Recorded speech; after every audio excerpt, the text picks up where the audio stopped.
Acho que foi. Vê se está aparecendo para você. Tá aparecendo aqui. Acho que Ok. já dá, né? Bem, como o professor Hernandes havia dito, eu fui aluno nesse semestre do professor Chris Fredkin. Ele é um professor que veio lá da Universidade da Califórnia, convidado aqui pela UERJ. Ele deu uma disciplina que falava sobre publicações em revistas internacionais, no caso, publicações em revistas normalmente publicadas em língua inglesa, né? Revistas americanas, enfim, basicamente isso, tá? Então, meu objetivo aqui é trazer uma síntese do que foram essas aulas e, ao mesmo tempo, convidar vocês a algumas atividades que eu bolei. Atividades assim que envolvem escrita, que envolvem síntese também, que envolvem extração de informações do texto, tá? Então, eu pensei numa apresentação, não só uma apresentação, mas uma coisa interativa. Bem, logo na primeira aula, ele falou a respeito da Lost, o que que é Lost Science, né? Lost é perdido, Science, vocês sabem que é ciência, né? Mas o que que seria isso, Lost Science? Aqui vocês veem do lado direito uma tabela, né, que mostra a questão das publicações, tá? Então, publicações aí totais das nações, vamos colocar assim, tá? Então, você nota ali no gráfico, né, que os Estados Unidos ele detém ali um percentual de 30% das publicações científicas, né, do mundo, basicamente, né? E você vai descendo aqui, você vai vendo que há uma discrepância muito grande entre publicações dos Estados Unidos, né, publicações do Reino Unido, enfim, da Alemanha, de países assim que publicam em língua inglesa, né? Mesmo japoneses não publicam só em japonês, publicam em língua inglesa também. Bom, e a Lost Science, basicamente, é a ideia de que existe muito conhecimento que acaba se perdendo porque ele não é publicado na língua inglesa. Então, publicações em português, publicações em espanhol, publicações, sei lá, em outros idiomas, tendem a ficar, assim, não conhecidas do mundo, por assim dizer. E, de igual modo, também, quando a gente não tem o conhecimento do inglês, a gente perde muita coisa também. Então, a Lost Science é isso, né? E a língua franca seria a língua mais utilizada nos periódicos internacionais. Então, aquilo que não é publicado na língua franca e aqueles que não conseguem entender essa língua franca perdem informações. E que tipo de problemas isso traz, né? Às vezes, até o autor ele dá um exemplo que eu achei bem interessante, né? Pessoas da América Latina, América do Sul, que podem estudar, na verdade, acerca de, sei lá, de alguma doença e de coisas que eles estão pesquisando acerca dessa doença, né, dessa epidemia local que houve, podem ter ali achados que poderiam contribuir para caso aquilo vaze dali, que vá para outro lugar, né? Por exemplo, o coronavírus começa num ponto e depois se espalha pelo mundo. Então, esse conhecimento que é publicado, que é produzido ali numa língua que não é a língua franca, acaba não chegando em demais outros pesquisadores que, se aquilo ali vazar, por acaso, né, de alguma forma, se espalhar por aí, haverá uma dificuldade de conter isso, por essa perda de informação. Tá? Bom, e aí o autor ele traz também algumas questões problemáticas, né, sobre isso, que existe preconceito, inclusive, com os autores não, sabe, de países que não são nativamente de língua franca, que tentam publicar mesmo na língua franca. Ele aponta que há uma dificuldade desses autores. Se as pessoas, se eles veem assim um sobrenome latino, alguma coisa latina, esses autores eles têm uma maior dificuldade de conseguir publicações em periódicos internacionais. Eu achei isso bem ruim, né? É terrível para nós aqui.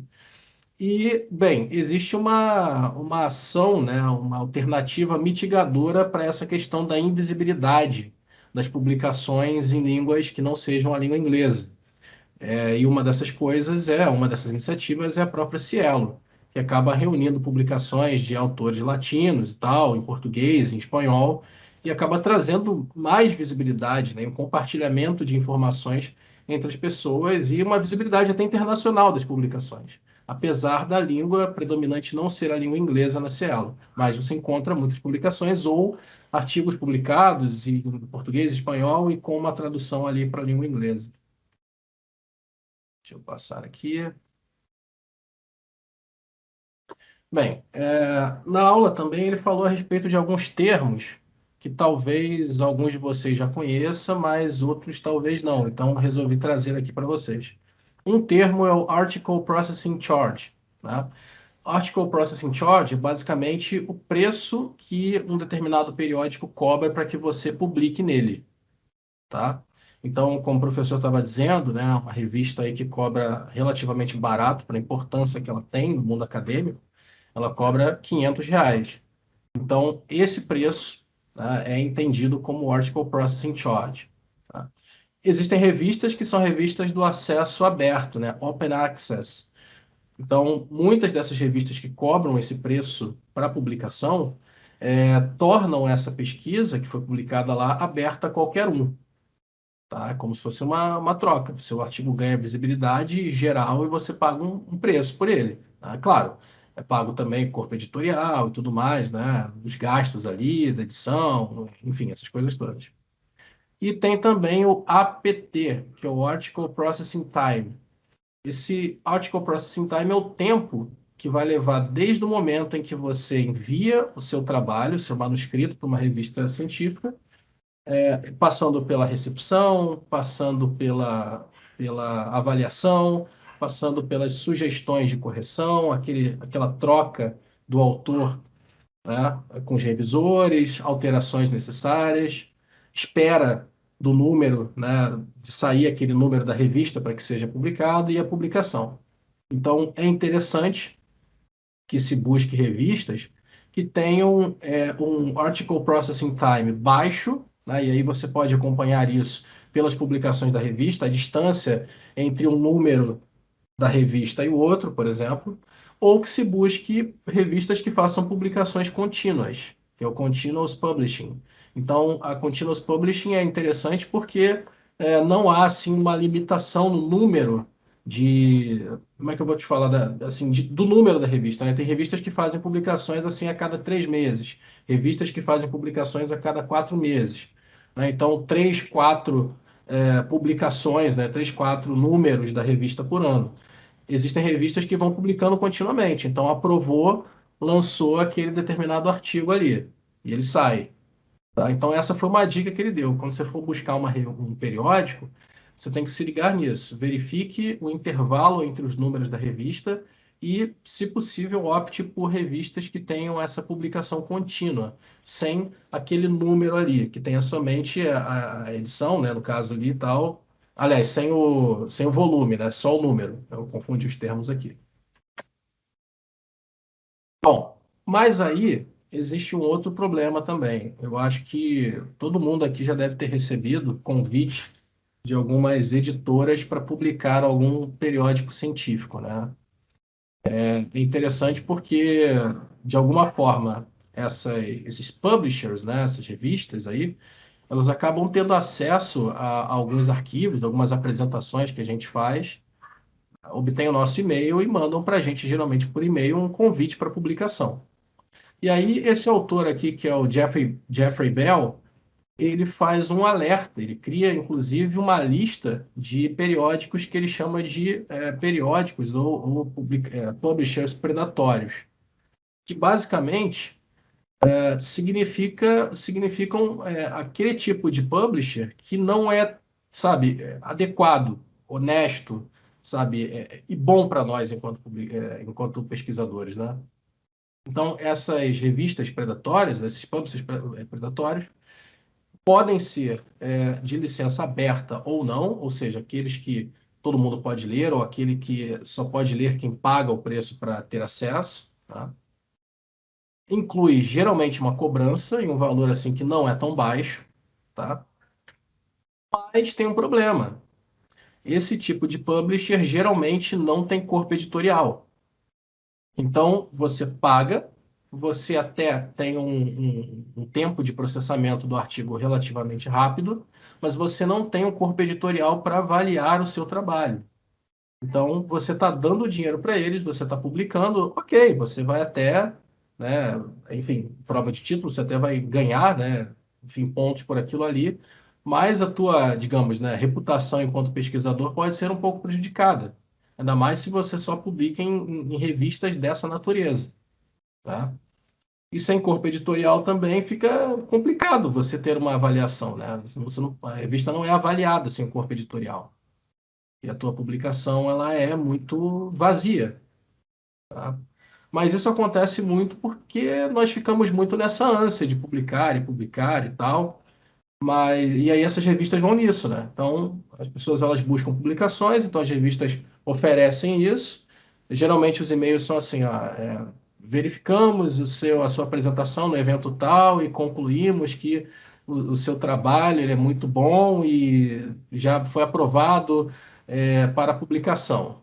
Se você deseja que seu trabalho seja publicado no nosso periódico, pague o valor tal até o dia tal, bababá, babá. Basicamente isso, né? Bom, numa das aulas ele falou a respeito da produtividade do pesquisador, né? Nós lutamos bastante com isso, né? Que a ciência ela é feita através do trabalho e esse trabalho ele acaba desembocando na produção acadêmica, né? Aqui eu trouxe até uma fotinha aqui de um cientista, né? Por favor, cite os meus periódicos, os meus trabalhos, né? E uma forma de você verificar a produtividade do pesquisador é lá no Google Acadêmico. E aqui, eu até vou clicar nesse link e vou compartilhar com vocês isso aqui, ó. Peraí.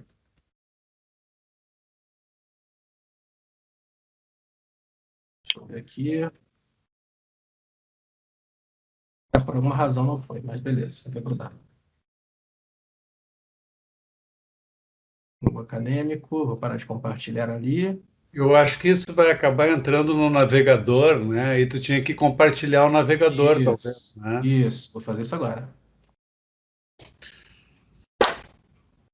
Isso. Cheguei aqui. Tá? Bom, e aqui é o Google Acadêmico e você pode fazer o seu perfil, né? No caso, eu já deveria estar logado aqui, ó. Estou logado aqui. Então, se eu jogar aqui, por acaso, um nome, né? Vamos jogar aqui, sei lá, vamos jogar o do Skinner aqui, um exemplo, né? B.F. Skinner. O Skinner não está vivo, mas o Skinner tem uma fundação, né, no nome dele.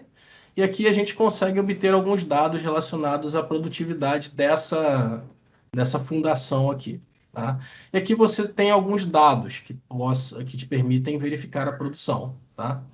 Bom, aqui em todos você verifica toda a produção daquele determinado pesquisador.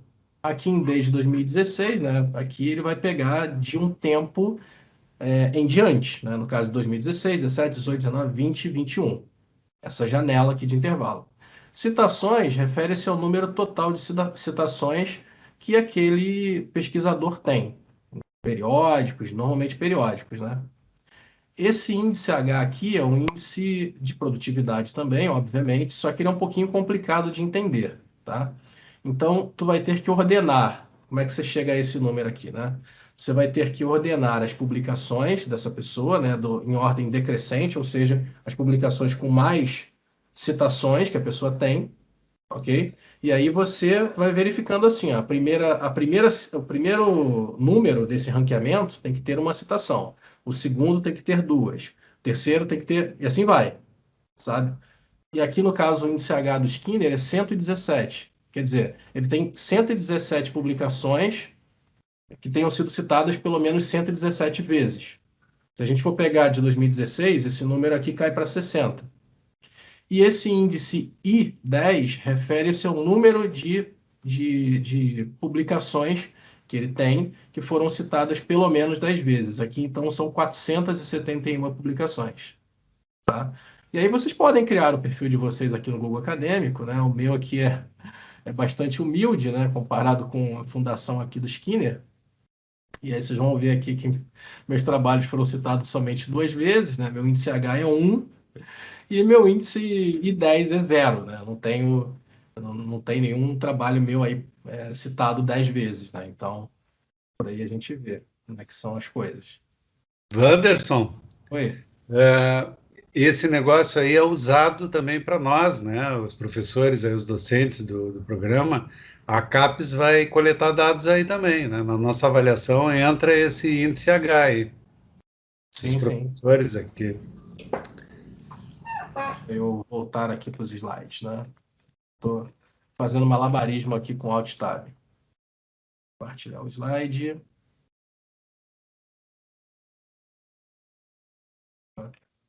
Beleza, chegou aqui. Vamos lá, uma outra coisa que foi falada também é a respeito do Simago. Tá? Simago é um site, né, que possibilita você obter uma série de informações relacionadas com o ranqueamento da produção acadêmica coletiva. Enquanto no Google Acadêmico você pode ter dados sobre publicações dos autores, aqui no Simago você verifica a produtividade dos periódicos, enfim, não só de periódicos, né, mas são dados assim acadêmicos coletivos diversos, né? Então você pode verificar aqui por áreas, por sub-áreas, países, regiões, tipos de documento, ano, tá? Existem diversos indicadores também, só que eu acho que é interessante aqui para esse momento, para não ficar algo muito longo, a gente focar em dois indicadores, que é o SJR, que trata da relevância das publicações que determinado periódico teve nos últimos 3 anos, e esse site barra doc. Você está vendo a apresentação? Tu não está compartilhando a tua apresentação, Wanderson. Eu acho não que tô? é isso. Isso. Show de bola, peraí. Tá dando um erro aqui. Engraçado, eu vou ter que compartilhar aqui. Tá, tudo bem, vamos lá. Foi. Epa. Certo. Então, como eu estava dizendo, esse site aqui, que é o Simago Journal and Country Rank, né? Ele traz para nós uma série de indicadores de produtividade coletiva. Quanto lá o acadêmico, ele falava da produtividade do pesquisador individualmente. Aqui você obtém dados relacionados com a produção dos países, relacionados com áreas, relacionados a sub-áreas, sabe, com tipos de documento específico, né? Então, que país, de repente, publicou mais periódicos científicos no ano de 2020? Você pode ver isso, né? Então, assim, quem está no topo das publicações de pesquisas em psicologia social no ano de 2021? Você pode obter isso, tá?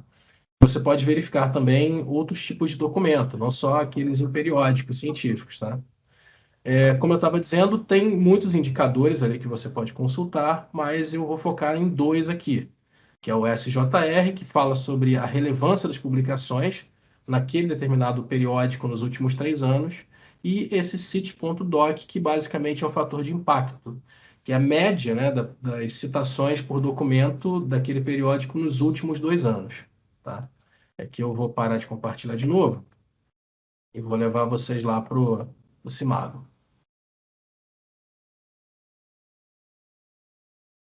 Para aqui. Para aqui, vamos lá. Beleza. E aí, estão vendo aí? Sim, né? Acho que sim. Sim. Beleza. E aqui nós temos um exemplo, né? Journal Ranks. Vamos clicar aqui, ó. Então, aqui você pode verificar, ó, as áreas ou sub-áreas. Aqui vamos procurar aqui psicologia, que é a nossa área de interesse, assim. Vamos procurar aqui a psicologia social, né? O que se publicou em psicologia social. E aqui você pode escolher pelo área, regiões ou países, você pode deixar assim, ou você pode colocar filtros específicos, né? Por país, por região, né?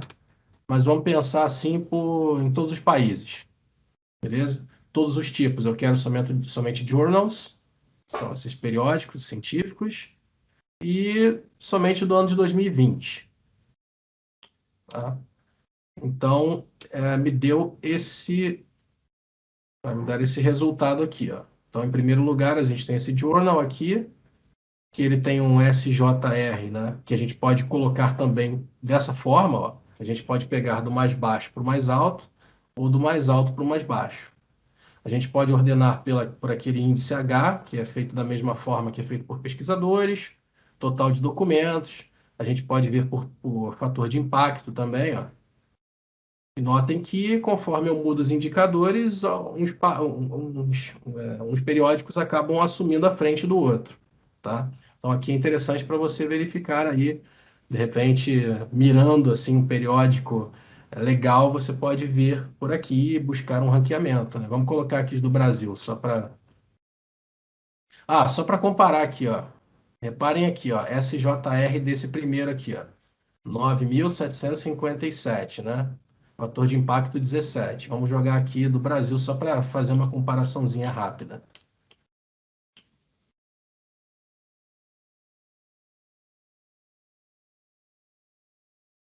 Olha só, tínhamos 9.757, né? Olha aqui o nosso mais bem ranqueado ó, em psicologia social. 0,285. O fator de impacto dele, ó, 0,29. Quer dizer, há uma discrepância muito grande entre os nossos journals e os journals internacionais. A gente vê por aqui. Tá? O quartil aqui, ó, o terceiro quartil, o quarto quartil, então mostra quão afastado estamos aí do topo das publicações científicas no mundo, né? Pelo menos em psicologia social. De repente, em outras áreas, a coisa é um pouquinho melhor. Slide.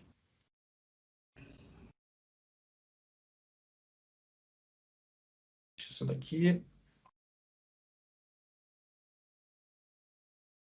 Esse slide, compartilhar. Beleza.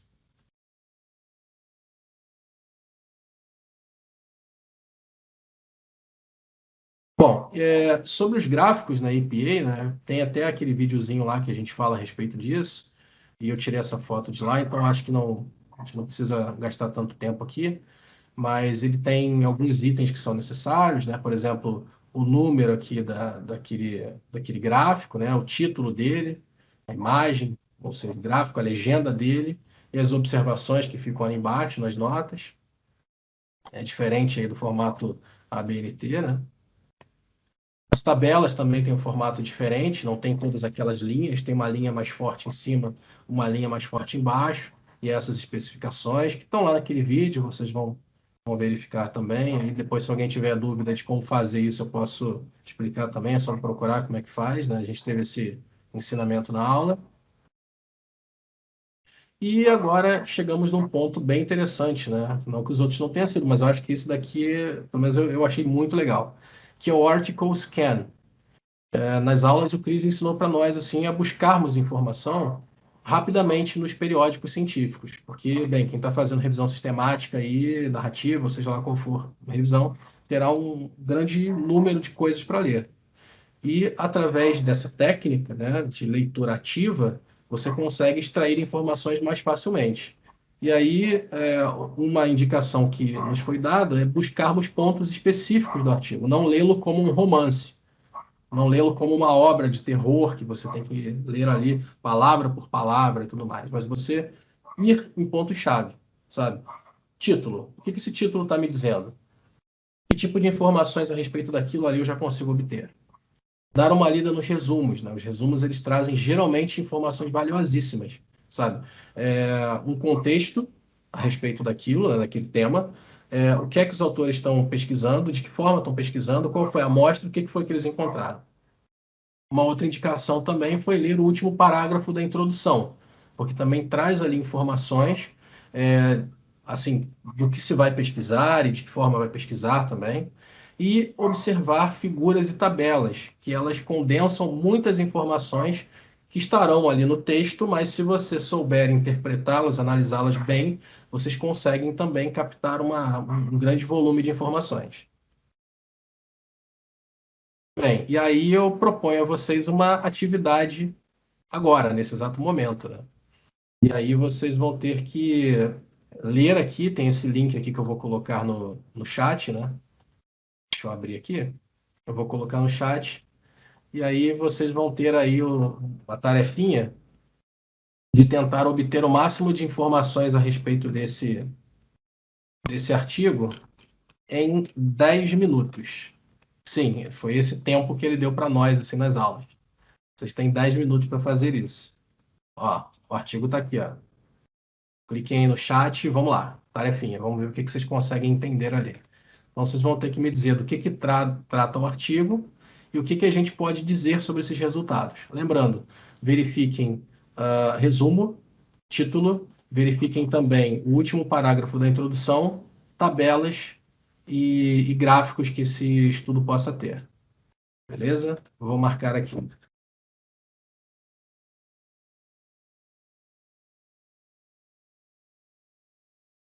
Muito bom. E aí, gente, quem gostaria de compartilhar aí o que conseguiu extrair de informação desse artigo aí? Não briguem, uma pessoa por vez. Olha, eu entendi que eles estavam tentando identificar a relação de fatores de risco em trabalhadores em trabalhadores de de várias classes, de classe baixa e classe alta. E identificar quais são os fatores de risco para doenças cardíacas. Certo. Alguém encontrou mais alguma coisa? Em relação à população, em relação aos resultados? A população eram homens, exclusivamente homens, né? E foi feito um estudo ao longo de alguns anos, acho que 7 anos. 7 anos, isso. Isso. Foi longitudinal, no caso. Isso. E o que vocês acharam de resultados?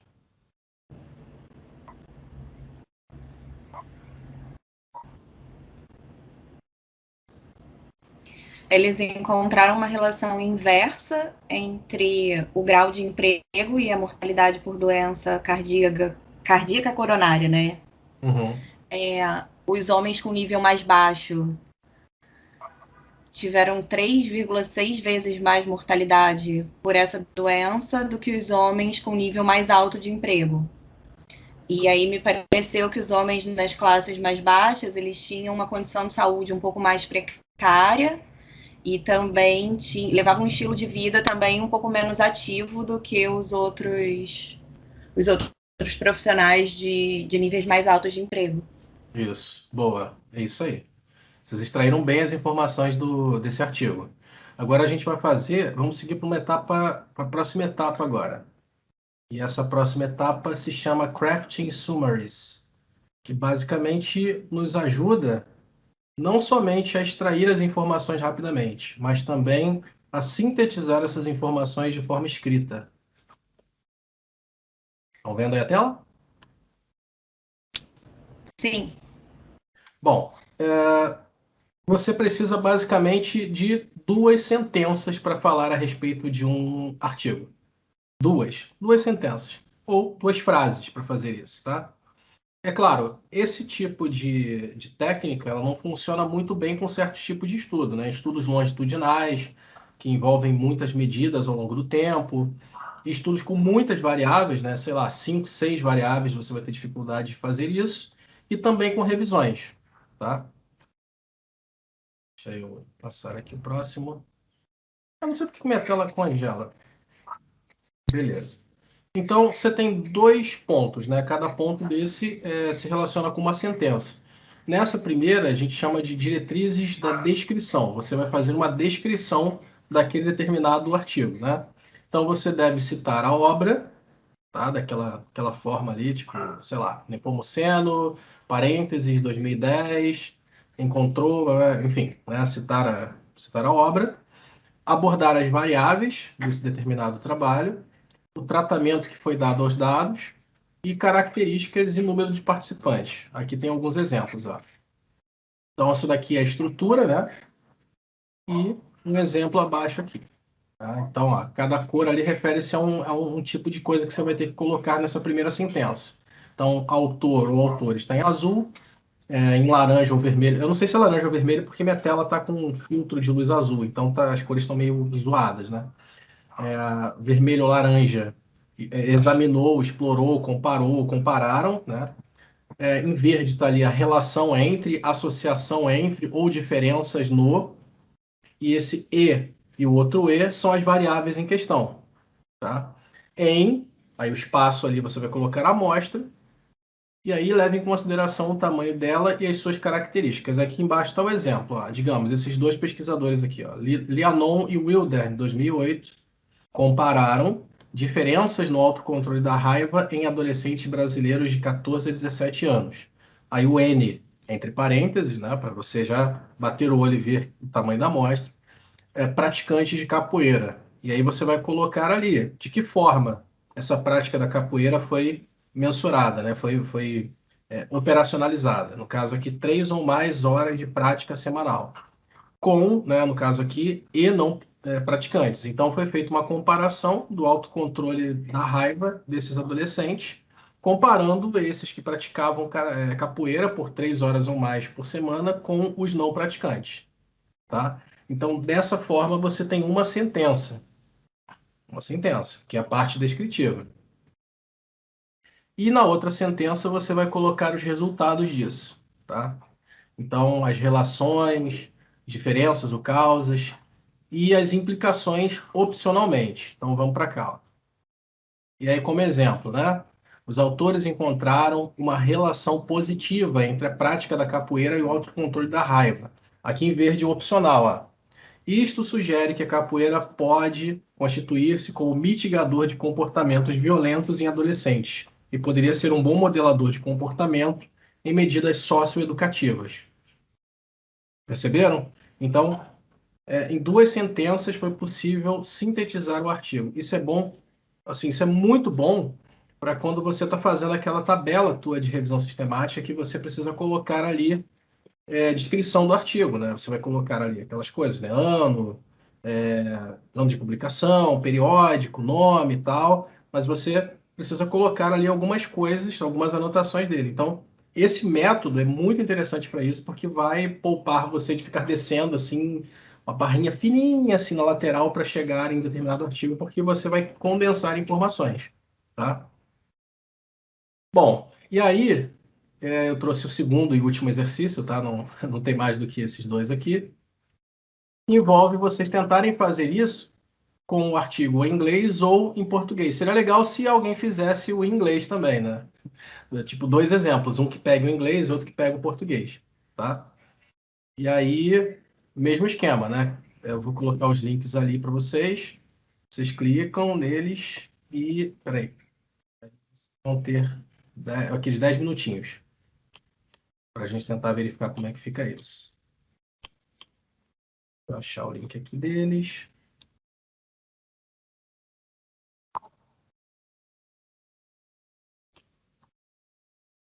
Slide, né? Meu slide aqui, quando está em modo de apresentação, eu não consigo linkar.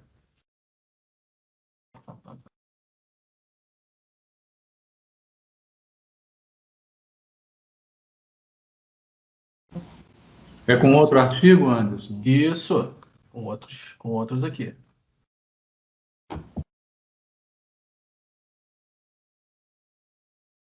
Aqui é um deles, ó. Esse daí é o inglês. E esse daqui está em português.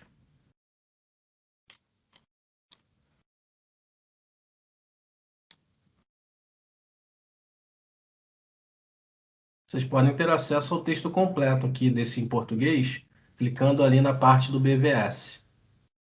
Tá? E esse inglês ali, deixa eu ver aqui. Tem que clicar nesse... Ah, esse aqui não tem não. Esse aqui, infelizmente, não tem ele completo. Deixa eu ver aqui se eu consigo pelo DOI dele. Esse aqui você tem só acesso ao resumo dele. Mas pelo resumo já dá para fazer também. Tá? E aí, vamos lá. Vou marcar aqui 10 minutinhos de novo.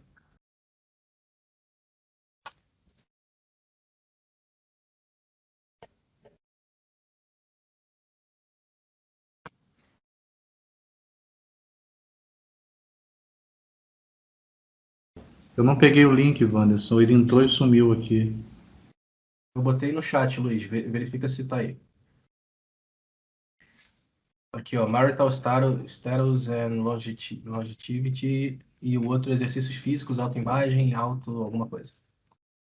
Eu vou compartilhar com vocês a parte ali que ensina como é que faz isso, né? Para vocês darem uma olhada aqui, vez ou outra, caso role dúvida. Você pode deixar seu slide também para a gente colar.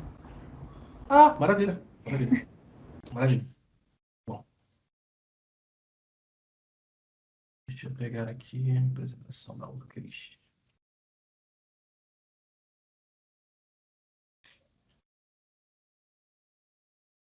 Às vezes, na aula do Cris, ele dava para a gente 5 minutos para fazer isso.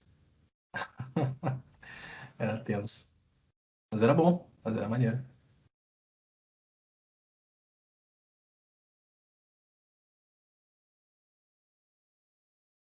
Pronto. Tá aí os slides estão aí.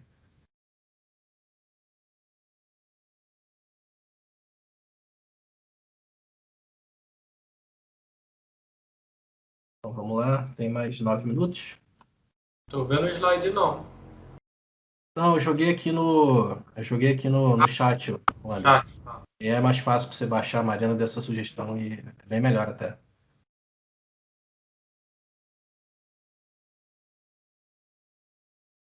Oi, gente. 10 minutos. Fechou. E aí, quem gostaria de falar a respeito de como que ficou? Preciso de um que tenha feito o inglês e um que tenha feito em português. Quem fez o inglês aí? Alguém fez o inglês? Por favor, alguém tenha feito o inglês. Ah, tem aqui. Eu fiz o português. Não, mas a gente precisa de um inglês do português. O teu tá aqui, do Eu português. fiz Vamos o ver. inglês, Wanderson. Show. Mas vamos ver. alguém fez, pode compartilhar de outra pessoa, porque eu já Sim. participei do primeiro. Show, pode ser, vamos lá. Vamos ver aqui da Jeane. Benedite Petroski Gonçalves compararam. Aqui seria o etiol, né? Por conta da EPA. Mas aí, beleza. É a pressão, né, Wanderson? Pelo amor Faz de sentido. Deus. Não, mas olha, nas aulas a coisa era assim também. A gente tinha esses 10 minutos. Ele falou assim para nós, ó, vocês têm que aprender a fazer as coisas dentro de um tempo, porque na vida acadêmica a gente tem pouco disso. Então vamos lá. Ele falava isso sempre para nós. Vamos lá. Compararam os efeitos da implementação de um programa de exercícios físicos sistemáticos sobre a autoimagem e autoestima de idosos institucionalizados, N29, acima de 60 anos, dos quais 15 constituíram o grupo experimental e 14 o grupo controle. Os autores encontraram uma correlação positiva moderada, R 0,48, entre a diferença do pré e pós-teste da autoimagem e autoestima do grupo experimental sobre o controle, o que demonstrou melhora significante na autoestima do grupo experimental e na autoimagem do grupo controle. E aí, o que vocês acharam aí dessa? Pequena, média, grande, suficiente? E aí, professor, o que o senhor achou? Eu achei que o estudo é equivocado, porque usa uma estatística inadequada, para começar. Usa a correlação de Pearson quando deveria usar uma medida repetida aí com teste de amostras emparelhadas. Entendeu? Isso acontece aí toda hora, esse tipo de coisa. Tem um exemplo aí negativo do uso da estatística de modo errado, né? Em relação ao tamanho aqui da síntese da Giane, quem acha que poderia ficar um pouco menor? Quem acha essa é a síntese da Giane? Isso. Ela pegou um artigo inteiro. A minha ficou semelhante da dela também. Como é que ficou o teu? Eu também achei que ficou umas sentenças longas, mas assim, era para poder caber informação. Eu acho que ainda ficou faltando informação para colocar. Sim. E como é que ficou o teu, Anderson? Fala aí para nós. Então, ficou. Benedito et al. Verificou os efeitos da implementação de um programa de exercícios físicos sistemático sobre a autoimagem e a autoestima em idosas institucionalizadas, sendo 15 de um grupo experimental, com 3 sessões semanais de 60 minutos cada, durante 5 meses, e 12 em um grupo controle. Os pesquisadores encontraram uma correlação positiva moderada, R igual a 0,48, entre o pré e o pós-teste no grupo experimental em relação ao grupo controle. Isso sugere que o programa de exercício físico sistemático aplicado influencia na melhora significativa na autoestima no grupo experimental e na alta imagem do grupo controle. Tá longo também. Eu acho que e tá ainda longo. Tá com informação aqui faltando. Não, mas o grande lance é esse, né? A ideia é você praticar isso sempre para você melhorar a sua capacidade de síntese. Por exemplo, aqui, ó, como é que poderia ficar isso, né? Deixa eu ver, eu fiz esse exercício aqui em inglês, cara. Vou fazer a tradução aqui, simultânea aqui. Kaplan, cadê? Esse aqui é o do Kaplan? Não, esse aqui é o do Benedetti, né? Examinaram, ó, como é que ficou o meu, ó. Benedetti et al. Examinaram a relação entre exercício físico, autoestima e autoimagem entre idosos. No caso, fêmeas, nursing, no caso, né? Mulheres, enfermeiras, residentes, né? No Brasil, N29. Os autores encontraram uma relação positiva entre prática de atividade de exercício e autoestima e autoimagem, sugerindo que o programa de exercícios pode ter efeitos terapêuticos no caso de enfermeiras residentes. Fiz uma tradução simultânea, mas ficou desse tamanho aí. Bom, vamos lá. Vamos para o da Mariana agora. Mariana colocou. Você quer ler o teu, Mariana? Acho que é melhor, né? Sei lá. Posso ler. Os autores investigaram a relação entre Estado Civil e sobrevivência através dos dados da Pesquisa Nacional de Entrevistas de Saúde dos Estados Unidos de 1989, com os dados do Índice Nacional de Mortalidade dos Estados Unidos de 1997. Os autores encontraram uma relação positiva mais elevada da taxa de mortalidade de solteiros quando comparadas com as dos casados e que moram juntos, e entre as categorias de não casados, nunca ter sido casado foi o mais forte preditor de mortalidade prematura, predominantemente por doenças infecciosas e causas externas.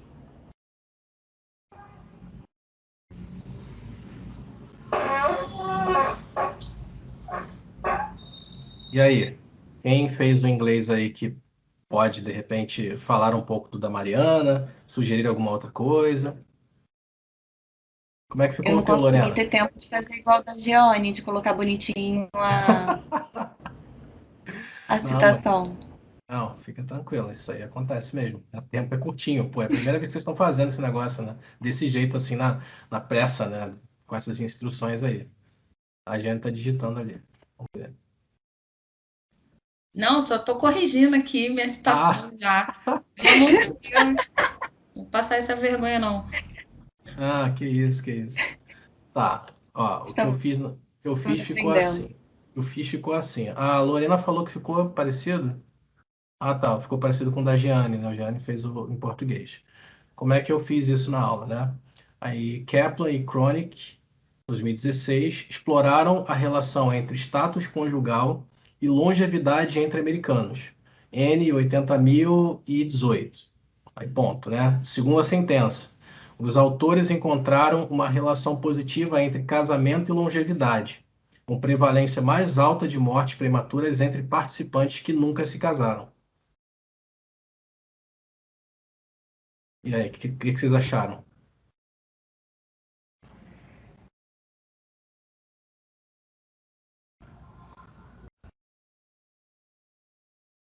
Eu achei muito bom, Wanderson.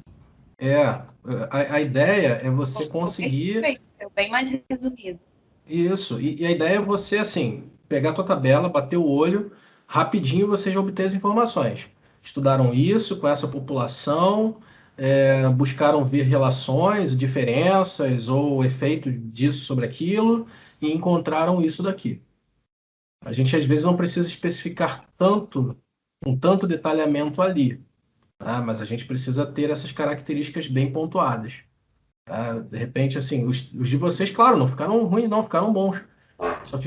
Eu acho que só ficou assim um pouco grande para a tabela, sabe? A ideia é bater o olho e pá, é isso. Mas é claro, a gente ficou treinando isso daí várias aulas. Vocês estão pegando a primeira vez, pô. Claro, isso aí é uma coisa que a gente vai com o tempo melhorando, né?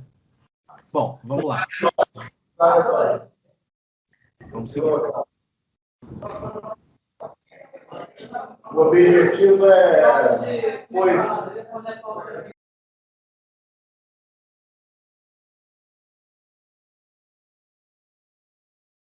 Bom, estamos chegando já perto do finalzinho, né? Bem, esse daqui é o site que é o All Purdue, que é um site que até naquele vídeo que eu reproduzi aí há pouco tempo a respeito do nosso trabalho na matéria da professora Adriana, Ele é um site muito interessante, né? Gratuito e tal, você não tem dificuldades, então toda a formatação da APA está ali disponível. Tá? Então, aqui, ó, essa aqui é a estrutura do site, você vai clicar nele, é da Universidade de Purdue, é do departamento de escrita dessa universidade.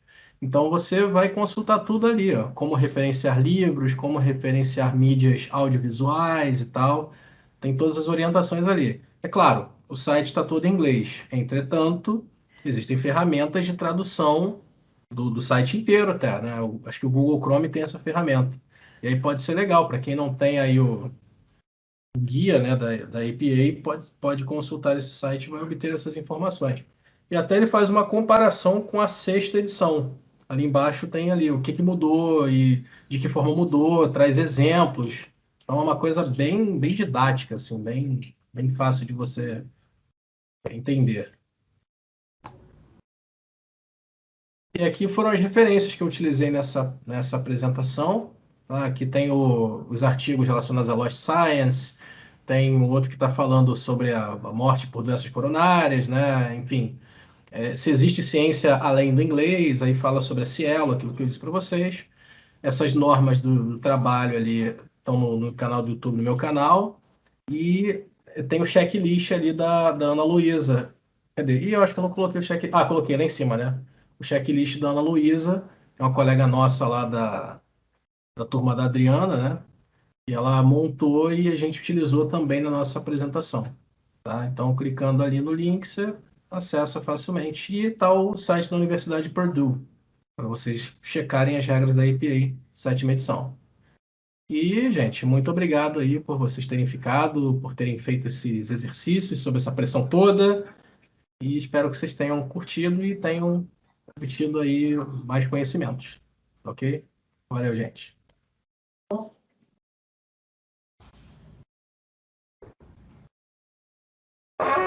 Muito bom, né? Veja que importante essa disciplina, né? Uma disciplina formativa, realmente, voltado para coisas que são extremamente importantes para nós, né? Eu achei muito, muito bom. Acho que essa coisa da escrita também, né? Da escrita, da síntese, da objetividade, daquilo que interessa, né? Treinar esse treinamento aí que o Wanderson estava falando, né? De pegar aquilo que é a essência do negócio, aquilo que importa, né? Aquilo que realmente vai trazer a informação. Então, veja aquela linguagem, né, que eu sempre estou dizendo, aí, vamos parar de fazer enrolação, de ficar dourando, né, dourando a pílula, não sei o quê, porque é maravilhoso, porque não sei o que lá. Não, vamos ver o que aconteceu aqui, né, vamos extrair o... Então, muito bom isso, né, veja a expectativa que ele está falando lá, não é? A expectativa que os periódicos têm, não é? Que os grandes periódicos esperam um relato assim, não é? E isso que é considerado uma boa literatura científica, né? Diferente dessa coisa que fica floreando e fica, não é? Eles querem evidências, são dados, né? E isso feito de uma maneira... Então, muito interessante. Acho que é isso aí mesmo. Né? Muito bom, muito bom, muito bom mesmo. Né? É o que eu tenho me esforçado e me pautado para fazer. Né? Se vocês lerem os relatos que eu tenho feito aí, né, das coisas que eu tenho publicado, vocês vão ver que vai mais ou menos, né, nessa direção. É o esforço que eu tenho aprendido e que eu tenho feito nesse tempo todo. E é o que eu procuro passar para vocês, né? Na correção lá do trabalho do Wanderson, nós conversamos muito sobre isso, né? Trabalho do Luiz Antônio, que é um outro, né, artista, que aí tem essa coisa dessa linguagem toda, né? Claro, quando a gente fala, assim, está fazendo alguma coisa, bom, aí a gente também, né, aproveita a linguagem para trazer um vocabulário, fazer algum break, alguma coisa assim, tudo bem ainda, né? Mas no negócio lá de escrever e tal, né, a gente tem que primar por essa coisa, né? Gostei muito disso, os lugares, e claro que tem pontos chaves nos artigos aonde a gente, para fazer essa busca, e o Wanderson apontou isso muito bem, né? Aonde as coisas estão, né? E começa ali, o título, né? Um bom título, ele já traz uma informação muito grande, né? Um bom resumo, bem escrito, né? O que precisa ter num resumo? É justamente isso, que ele seja um resumo eficaz para uma pessoa botar o olho ali já finalzinho da introdução, claro, é onde o cara vai declarar o que ele está fazendo e como é que ele vai fazer. Ele vai entrar no método, né? E o próprio método, né? E o método é um outro lugar também que a gente descobre uma porção de informações. Se algo não está claro ali, tem que estar lá, né? Agora vejam, né, nesse exemplo do Wanderson, uma outra coisa que eu tenho também, né, procurado, assim, que vocês desenvolvam a leitura de vocês também da estatística, né, da análise de dados. Por quê? Porque assim, acontecem coisas equivocadas assim também, né? Tanto, não só para ver a coisa equivocada, mas para ver a coisa que foi feita, né? Por exemplo, nesse outro aí falava num negócio, eu nem vi direito lá, né? Mas como já dizia que ser casado era preditivo de longevidade, eu imagino que foi feita uma regressão, né? Algum processo regressivo foi feito. E que quem nunca casou, pô, esse aí tinha mais problema, né?